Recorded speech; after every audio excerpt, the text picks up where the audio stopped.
Have you ever wondered what games you should keep or you should lose? Find out here at Purge Views. I'm going to go over a quick turn in the game. So whenever you're bidding, you'll be using these coins that you'll be utilizing during the game. So what's going to happen is, to start out, each player is going to blind bid and then pay whatever you bid. And you can pay, the first round everybody will kind of start here, and you can bid up to a maximum of 10. Because if you get to 10, you go all the way to the top. So let's say red bid 6, blue bid 6, and he would go on the second sit. Green bid 7, he would go up. And then if they bid 9, they would go all the way up. And then as the round goes, you'll be spending these, let's say, and these will all change. Maybe something in this regards. Then in the next round, when you bid, you're going to pay whatever you bid, and then red will move up first, then yellow will move up, so they bid the same amount. They would go here, green outbid them, they would go up there, and then maybe blue would go here when they bid. So that's how the bidding is going to work.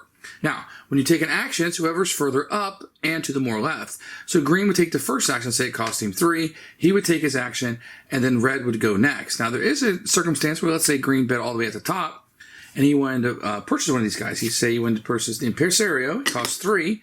So 1, 2, 3. He would take his action. And then he would get to go again because he's the most up on the left. So that's how that's going to work. Now, these first 3 are the possible actions, and these are other 3. What's unique about these 3 is that when somebody takes one of these 3 actions, everybody else can follow. So the first player will pay the cost that's on here. So let's say the Impresario, and he'll go 1, 2, 3, and he will go there. And then after he takes the action, red can take the action. For each time he takes that action, up to 2, because it tells you here 2, Signora can be done once, he will come down 1. And then maybe he'll do it again, taking that action. So you can only follow on these 3. These 3 you cannot follow. So, and then Impresario is going to let you buy some of the composer's work, which represent the work. And these will be out here on them. This will be seated each round. And you will simply pay the cost associated with it. So if I wanted to buy this orange one, it would cost me 5. And if I wanted to buy the yellow, it would cost me 1.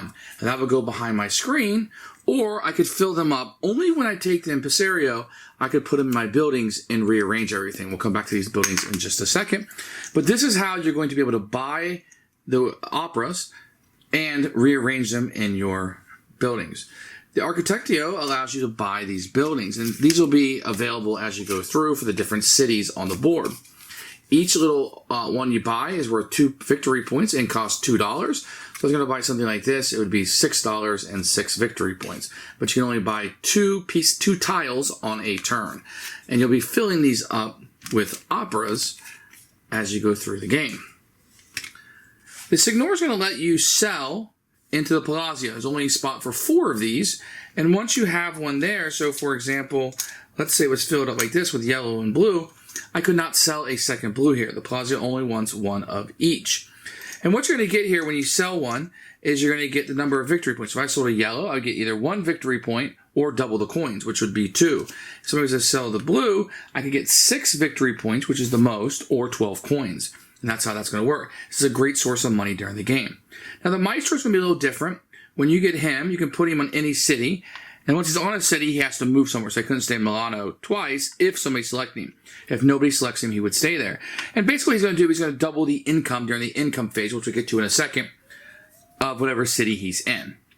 Then you're going to have the Critico, and what he's going to do is he's going to go to any city. Once again, he has to move to a new city if selected. If not selected, he'll stay there.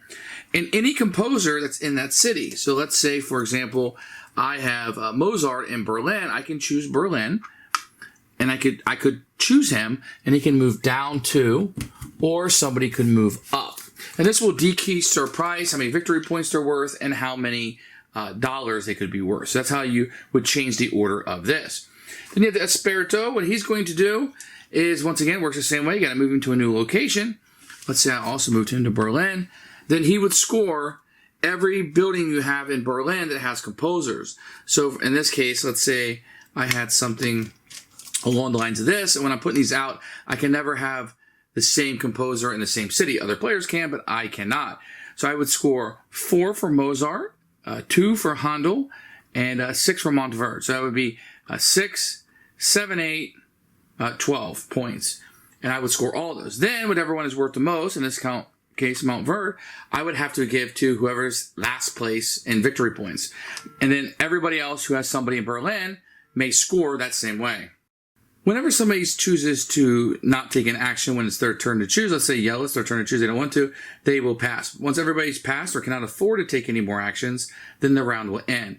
Keep in mind, a player can only choose 3 actions. Once they have 3 of these in front of them, they can no longer choose a 4th one. Now, if you say I chose the impresario on my turn and I followed the rest of them, that does not count against me. After that, you're going to score income. You're going to look at each of your opera houses in each city and determine how many composers you have in there, and that'll be how much income that you'll get. So you're going to get money at the end of each round. When you get to these scoring rounds, so at the beginning of the game, each of these little parts right here will have a different composer on it, telling you that you're going to get a bonus for each of these. So every time you score Beethoven here, you're going to get an extra point. If you can kind of see that up there. So then let's go back to my example here that I have in Berlin. At the scoring period, you only score whoever you have in the first one. In this case, I'm going to score Mozart, which will be 4 points. If it happened to be this gentleman, I would get an extra bonus points for it. So I would score 4 victory points for this.